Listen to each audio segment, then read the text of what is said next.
All the candidates to respect workers' rights, which have reportedly broken out.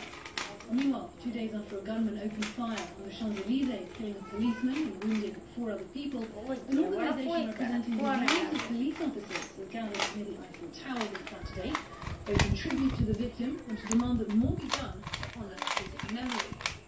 And as a result of that attack, security has been boosted nationwide, with extra personnel posted across the country's 67,000 polling stations. Already this Saturday, France's overseas territories are starting to vote. Sharon Gaffney reports. Security is being reinforced at polling stations across France in the wake of Thursday's deadly terror attack on the Champs-Élysées. Here in the city of Châlons-en-Champagne, to the east of Paris, authorities fear voters may be targeted. Nous allons bloquer des portes, we'll block the doors. We'll secure access to the polling station. We'll direct voters if they can't immediately gain access to the building to ensure the centres are totally secure.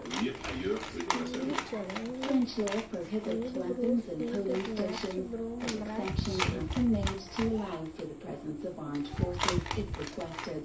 Private security guards are also being hired in several larger cities like Strasbourg.